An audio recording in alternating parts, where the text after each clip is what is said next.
You're listening to The Blind Stealing the Blinds, a podcast by students of the game for students of the game.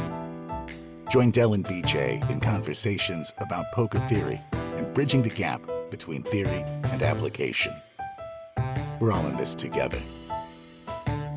This week's topic, Bluffing, Part 4, the end of the story. Hey, Del, how's it going this week? It's going well, BJ. It's going well. I've been struggling with endurance here, still trying to get feeling better. Thought I was good last week, but I went back to work and found out my endurance just isn't what it was. So struggling through that, but getting a little better every day. And I just started taking a new course on being a life coach, and I'm pretty excited about that. So things are going pretty good. How about for you? Well, tell us more about this life coach thing. Let's stick on you for a while here. So what's this deal about being a life coach? Sounds pretty awesome. Well, I'm going to be honest. I feel like that I've spent like the last couple of decades of my life working on being a better human being. So the thing is like, it's a slow, painful progress. I haven't made as much progress as I'd like. I'm still not perfect, but doing that, always trying to be changing and moving forward emotionally, spiritually. And I've gotten to this point where I just feel like I've been working towards getting to the point where I want to help other people achieve their goals and their dreams. I figured the first step for that would be to take a course in being a life coach. And I'll be honest, I think I'm probably going to start out being a poker life coach, and then I'm going to expand into the rest of the life coaching realm. That sounds awesome. Well, best of luck to you on that journey. So you had asked how my week was going. It's going pretty well. I convinced my family that I can duck out of work early on Thursdays and squeeze another poker session in. So now I can play Thursday, Friday, and either Saturday or Sunday. I can't do both because I still need to have time with the family, but I can still play Thursday and get home in time for dinner. That's awesome. I just got back a few hours ago from Virginia. We went to visit my father and my aunt over the weekend. Hadn't seen my aunt in about a year because of this whole prolonged COVID thing. And we saw my father again. So that was a great time. It was too cold in Virginia to golf, but we did go for some nice walks in a park, hang out around the house. I learned how to play Mexican Train in dominoes. Pretty fun game. I had never played it before. Fun game. Had a great time with the family. Fun fact, my father made an observation, and we made fun of him for this, and then we had to apologize later. I know he listens to the podcast, so he will appreciate the apology on the air. He shared with us, did you ever notice that when the wind blows really hard, the water in the toilet bowl actually moves? It makes waves? And we laughed our butts off. We're like, there's no way this is true. This is hogwash. And then I Googled it, and I found multiple sources that confirmed it. It turns out that when there are strong gusts of wind, it will decrease the air pressure in the sewer pipes. And that decreased air pressure will cause enough volatility in the water levels to make waves. If you're paying attention, they're not tsunami waves in the toilet bowl. Don't worry, you're not going to get a Sharknado. But it did make waves. So, fun fact. I want you to know, if anybody had told me that our show was going to end up in the toilet anytime, I would have assumed it would have been because something you or I did. Wow. Well, you know what? There is no better way to make your poker game go in the toilet than by failing to execute a bluff. By bluffing inappropriately, not knowing how to do it. I can't tell you how much money I've thrown away by doing dumb bluffs. I'm sure other people have too. This is going to be the last of a 4-part series on bluffing, and we're finally getting to the turn in the river. This here's the thing that's interesting, because we're going to be talking about the turn in the river, yet we're still going to be talking about the flop, a little bit here, because, we were talking before we came on, and everything we're doing on the turn in the river has been dictated by the actions that happened on the flop. When we're looking at this, there's a little bit of difference. We put the turn and river together because there's a lot of similarities. The real big difference is when you're on the turn, your hand still has some equity usually. there's going to be times when you're drawing dead and it has zero equity, but it usually has some equity. On the river, if you're going to bluff, you don't have any equity. The only equity you have is fold equity. Your hand itself doesn't have any equity.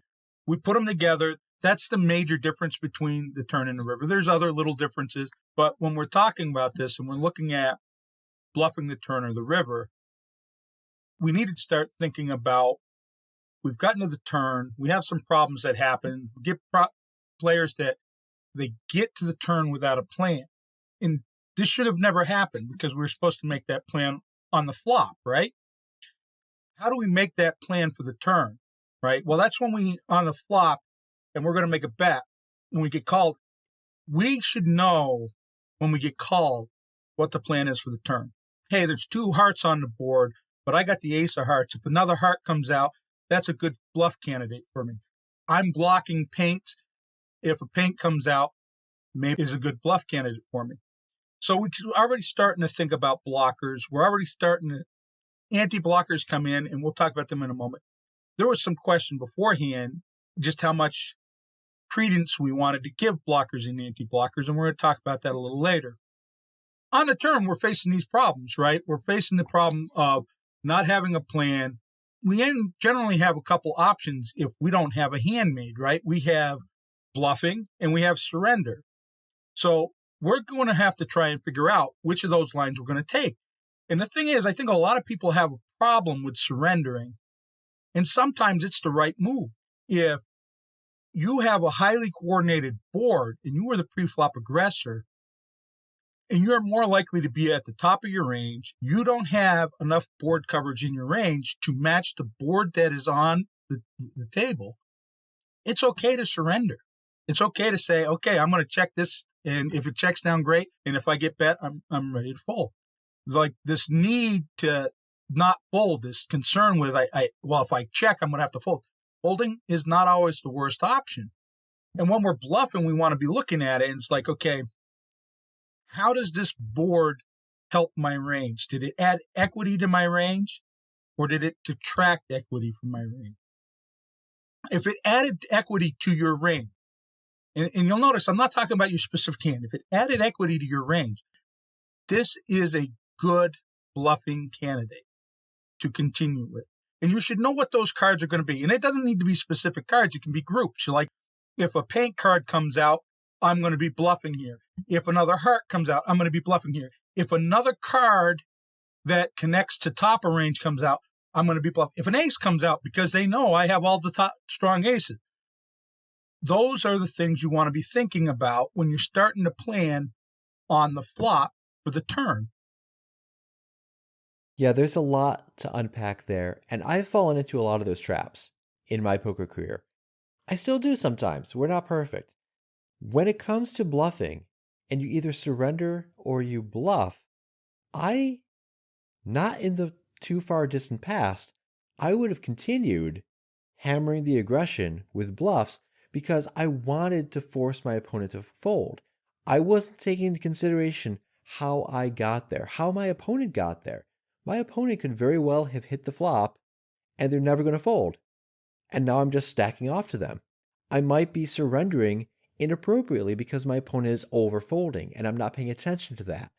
I might be bluffing when they're overcalling and I'm not paying attention to that. Regardless of whether the opponent overcalls or overfolds, if we don't have an idea of what our opponent's range looks like when they got to the flop and got to the turn, we could get ourselves in trouble by not taking the right lines because we're not paying attention to what they have and how their range interacts with that board texture. And the challenge is trying to figure out which is the most EV play. And yes, sometimes folding is the most EV play.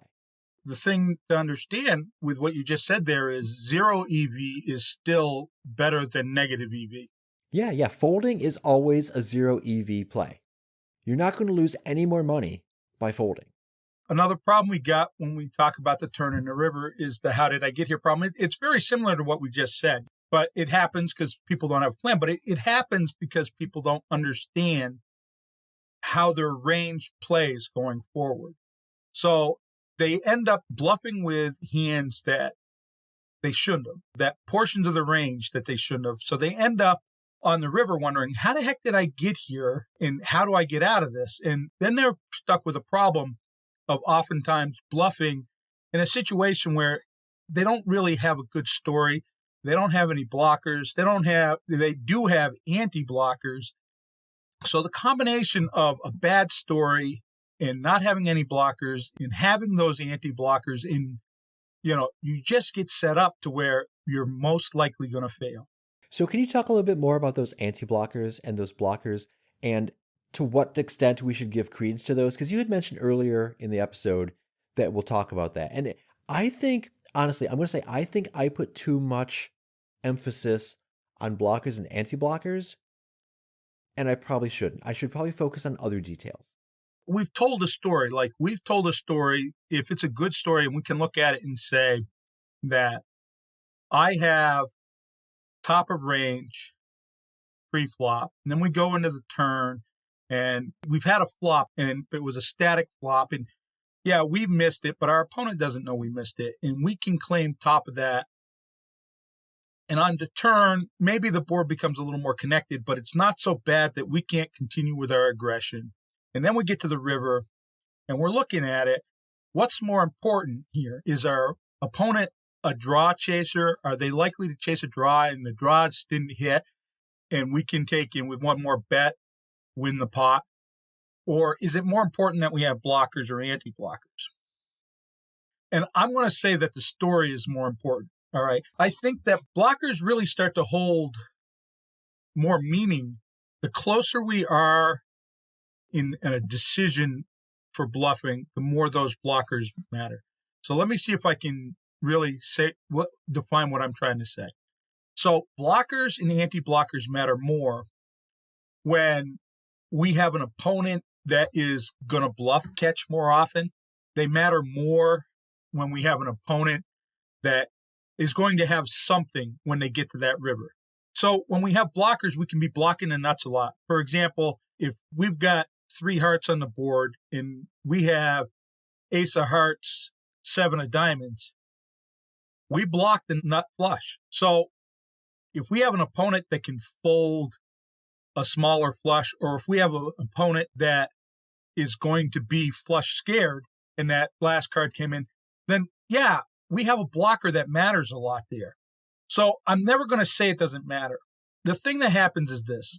For example, if we have ace king, there's a 50% less chance that our opponent can have aces, right? And everybody should know that. I mean, if you're listening to this podcast, you should know that information. It should be it's not new information. The thing is that people think that that's a tremendous amount, and it is. It's just 50% less. Except that when you take that in the context of 52 cards, there wasn't that much chance of them having aces to begin with. So how much effect did it have? Well, it had some. And it's not that it's not important. It's just a matter of don't tie all your hopes and dreams on winning that bluff to the fact that you have a blocker. It's one of those things that's part of the decision-making process. But it should not be the be-all, end-all. And when we're talking about what's an anti-blocker, it's not really difficult to define what we mean by blockers and anti-blockers. We want blockers in our hand. And a blocker is a card that blocks a hand that would call our bluff. So if we got ace queen of hearts and there's an ace on the river there, well, aces are probably going to call our bluff. You know, any ace at that river that's gotten to that point is going to call our bluff, right? The fact that we have it in our hand means there's less likely a chance they have it. You know, and what we don't want in our hand is anything that blocks a hand that's going to fold. So if we got an ace high board, a queen's going to call our bluff there? Maybe, but, you know, if we have a queen, well, you know, they don't have queens. So say they would fold queens. We don't want any queens in our hand. So that same ace-queen hand, sure, we block their ace, but we also block their queens that would fold. Does that make any sense? Yeah, it does. It does. And to put it in context of actual numbers, when you were saying if we have ace-king, we decrease the likelihood that our opponent has pocket aces by 50%. You're only going to get dealt pocket aces 1 out of every 221 times, or about 0.5%. So we just decreased by 50% the chances that they have aces, but it's really only from 0.5 to 0.25. In the grand scheme of things, that's not a massive change. It's like your daily newspaper went up a quarter. Yeah, but it only cost 75 cents to begin with. Oh my goodness, that's like a 33% increase. Yeah, but it's a quarter. The actual numbers matter more than the percentage difference.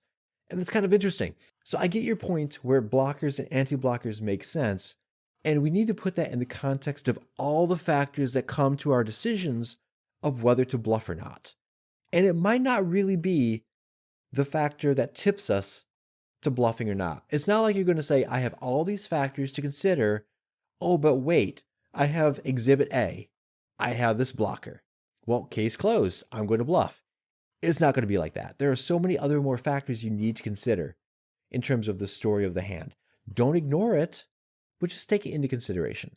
Does that make sense? Is that pretty much it? Yeah, it's absolutely it. And matter of fact, I think that's one of the biggest problems with bluffing. And we didn't even put this in our notes, but now that we're on this path, I got to say one of the biggest problems with bluffing for most people is they take one piece of information, or maybe this information over here, but they don't take all the information together. So when we really look at this, what we're looking at, we need to tell a good story. It has to be believable. Our range has to have a possibility of hitting the board in some fashion. And if we continue that bluff, it has to be because we can say, yep, you may have hit that board, but our range hits it better, and we did hit it better. A lot of this goes to player profile. Is my opponent capable of folding a given set of hands that I want them to fold? Nobody should be folding the nuts. If your opponent folds the nuts, then you're golden. You can bluff 100% of the time, all the time. But there's going to be hands. Even the most sticky player still has hands that they will fold. So you need to understand your opponent and what hands they'll fold. Well, when we first sit down at the table, we don't have that, right? All we have is player tendencies, right? So, like when we look at this, we sit down. Players nowadays don't fold to C-bets as much as they used to. They still fold. The thing is, people still overfold to C-bets, but they don't fold as much as they used to. So sometimes we got to carry that C-bet mentality into the turn and continuation bet on the turn to get the same results we used to get 10 years ago. Because people have been told you need to be stickier. And they still overfold. And they're still going to overfold the turn. There are some players that are not calling you unless they have something. Well, if they have something, is there anything they can have that they will let go of on the turn or the river? And if so, what bet size? And if so, what do you have to say with what's going on? You know, what does your bet size say to that opponent on the turn and then on the river that you can get them to fold? Do blockers matter? Yes, they're a part of the story. I know you can't have the nut flush because I got it. You can say that if you've got the ace of hearts and it's a heart flush, you know, or ace of spades or whatever your particular favorite suit is. You get to say that. Now, will they'll fold? Maybe, but you at least get to say, I know you don't have the nuts. Do you dare call me here? So blockers do matter. It's not that they're not important, but they should be part of the whole story. I really want to emphasize the part that you mentioned that you need to consider the entire story. I have been caught more times than I would like to admit playing against a player that I would openly say is bad. They're a terrible player. I don't like it when you talk about me that way. No, it's not you. I mean, no. So, wow, you got me off track here. So I have been caught more often than I would like to admit playing against a player I would openly consider bad because I know they overcall on the flop. I know they overcall on the turn. And I know they fold to so many river bets. They totally overfold on the river. So I'm thinking to myself, oh, I know this player profile. I'm going to bet, and they're going to call, fold. Ignoring the fact that bad players are also allowed to get good hands every now and then. It's not a rule that they can't get good hands just because they're a bad player. And I ignored the fact that my bet narrowed their range and funneled them to the top of their range. So when we got to the river, there is no possible universe where I'm not beat because I forced them to stay in with the best of their range. So here I am considering only their player profile. Here's a bad player. They're going to fold to a river bet. And here I am ignoring the fact that I constricted their range to the top of it that crushes me. So of course they're not going to fold. I mean, that's a cautionary tale. What we're saying is we need to factor the entire story. It's all connected. The pre-flop ranges, how that range carries through the flop, how that range carries to the turn, how our blockers and anti-blockers affect what we could do on the turn and the river. And that even gets to bet sizing. And now that we get to the river, we can talk about things like minimum defense frequency because there's no further street. There's no implied odds. What you see is what you get. And depending on your bet size, your opponent would need to defend a certain amount. And if they're failing to defend that certain amount, you auto profit. And I don't want to get into the details here. We can put a formula in our show notes and we can give some examples in our show notes for that. But I mean, it all comes together. You can't think of any of these factors in a vacuum. You have to consider it holistically. And that's what makes this game so complex. On the minimum defense frequency, I think that the one thing I want to say about that is that it's important to understand that our sizing manipulates our opponent's minimum defense frequency. This is really it's about two things. I put in the notes that it's really about thinking players, but it's actually about non-thinking players too. All right, it really is. But we're going to address the thinking players first. A thinking player is going to be aware of minimum defense frequency. That may not actually be 100% true. A learned player, a studied player is going to be aware of minimum defense frequency. When facing that player, we have to understand that we can manipulate how often they call us. We really can. And I don't think a lot of people understand that. So what happens, we get these, they bet, they get to the river, and they down bet. And down betting isn't always wrong. And there's sometimes it will work as a bluff. But a lot of times what you just did when you down bet on the river is you just increased the frequency of which your opponent needs to call to be correct. We can decrease the number of times that their calling is correct by raising our bet size. Do we want to go crazy? No, we don't. Because if we go crazy, it needs to look just like a value polarized bet. It's what it needs to look like. We're telling them we've got them beat, and it should look like the same bet as though it were top of range. And that's against that particular type of player. You're going to get some people that you're going to be able to understand that they're never going to understand minimum defense frequency. And this all goes back to the overfolding and overcalling scenario. And if you notice in your opponent that a particular size is the point where they start to overfold, well, now you've got that point where you can own them on the river with your bluffs. And with that particular player, it doesn't have to look the same as your value bet because they're not paying enough attention anyways.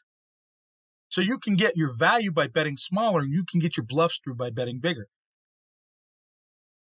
People always say, well, somebody at the table is going to notice that. Well, you're not playing every player at the table the same. And if you are, you're making a mistake. And it's another way people fail when they bluff is they bluff the same no matter who the opponent is. Well, the reality is if you have a full ring table, then you have 9 different personalities at that table. You have 9 different ways poker's being played. Will they be similar? Yes, but none of them are going to be exactly the same. So you shouldn't play any of them the same. So who cares if somebody sees that you adjust your bet size for a given player? Who cares if somebody sees that you adjust your bet size for a given player to make a bluff work, if that's the only player at the table you're doing it with? Okay, I think we have two assumptions there. The first assumption is that at least one person is actually paying attention. The second assumption is that the person that is paying attention can actually adjust to what you're doing. And those are two assumptions that I would put good money on that most people don't do. Yeah, I mean, you might even have some player that does notice this. They notice that Dell is bluffing a certain way against a certain player. And then they're going to see Dell take an action against them. It's going to be a different action because, like Dell said, he's not going to play against two players in the same way. So even if that player notices that Dell is bluffing player A in a certain way, that player is going to assume that Dell will bluff them in that same way. And Dell's not going to. So even there, I don't think those two assumptions are going to hold. I think by and large, most players, when they put this into practice and they tailor their bluff strategies to individual player profiles and those personalities, you're not going to get found out. And if you do get found out, they're not going to be able to adjust to you. And if they do try to adjust to you, they're going to adjust in a wrong way. And when they adjust in the wrong way, they're going to adjust in a wrong way that you will be able to exploit even more. So I think that you have some notes here on if you get caught bluffing, and I think that they're very important. I'm going to let you share that. So one of the tools that we'd like to provide is something that I mentioned in last week's episode, and that is that starting Monday. All right, so this episode is going to come out on Thursday, so I will have been doing this for 4 days already. You can follow us on our YouTube channel. Just search for The Blind Stealing the Blinds, and I'm going to be posting a video each day where I look at a flop and I look at a contrived scenario between me and an opponent in different positions with different assumed ranges, and we're going to figure out what makes good bluffing candidates. We're going to look at what lines to take across each street. Do we check call, c-bet, check raise, check fold? By the way, don't check fold your value hands. Don't do that. Pro tip. But we're going to walk through the exercise to show everybody how to go about figuring their value hands and their bluffing hands, or what I called last week, our fake value hands. And the fact is, if you get caught, that's fine. We should not expect our bluffs to get through 100% of the time. If we get our bluffs through all the time, we're not bluffing enough. The whole thing with minimum defense frequency is that the opponent ought to be defending. If they're not defending, that means we never get found out. But if we're bluffing often enough with that right frequency, yes, they are going to call us down. They're going to look us up, they're going to find us out, and we will be wrong. We'll lose a hand. That's okay. Don't get upset if your bluff gets called. We don't have to get all of our bluffs through. We just need to get enough of our bluffs through to be profitable. And that's the minimum defense frequency. If I bet a certain amount such that my opponent needs to defend 50% of the time, but they fold 75%, I'm auto profiting. That still means they're going to call me 25% of the time. I will get found out. It's not the end of the world.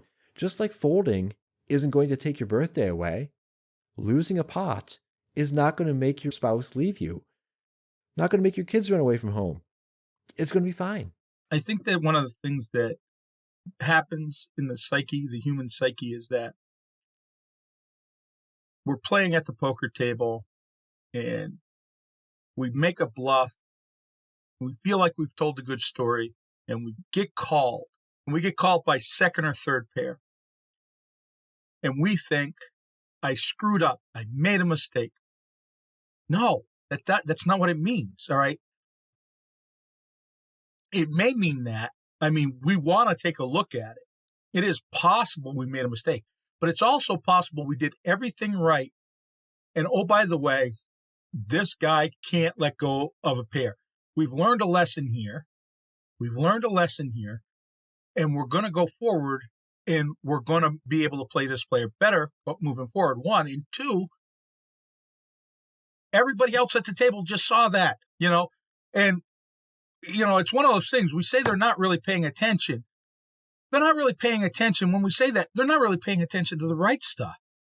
But they'll pay attention to the fact that you bluffed with air and got looked up by third pair. Every bluff that gets caught is just more value for top of range for you. It's not something to be upset about. Our bluffs protect our value protects our bluffs. They got to go together.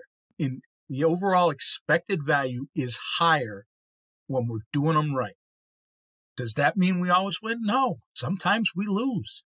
How often do we think we're betting for value and it turns out we only had the second best hand?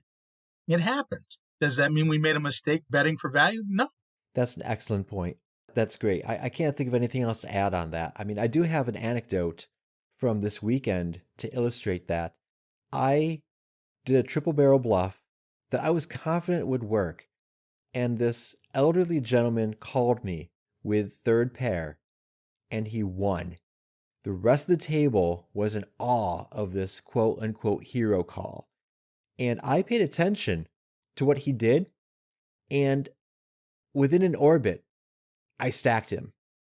So not only did I get all of my money back, but I got all the money that he took from other people in those intervening hands. So it reminds me of a Willie Jolly quote, who was a motivational speaker, I don't know, early 2000s, whatever. A setback is a setup for a comeback. So there you go.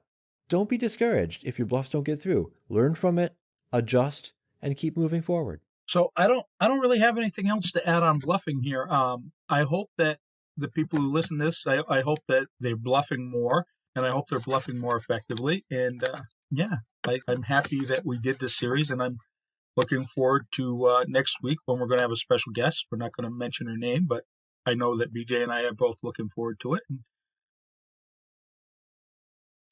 Yeah, this was a great series. I'm excited because we had an earlier series on betting, when to bet, how to bet, where to bet, all that stuff. And now we've addressed the flip side of that coin, a 4-part series on bluffing. Those 7 or 8 episodes combined, there's a lot of stuff in there. And I am really tempted to go back into our archive and listen to what we said on betting to see how it jives with what we're saying now on bluffing, because the two of those combined is a powerful tool that I hope our listeners take advantage of and start crushing their tables. So yeah, I can't think of anything else to add. So thanks a lot, Del, for joining me. It's been awesome, BJ. I always enjoy this. Thank you. All right, and until next week, stick to the plan and may all your variants be positive. This has been The Blind Stealing the Blinds, a podcast by students of the game for students of the game. If you haven't already done so, consider subscribing. And when you're not counting your chips, take a moment to leave the guys a review on Apple Podcasts or wherever you get yours.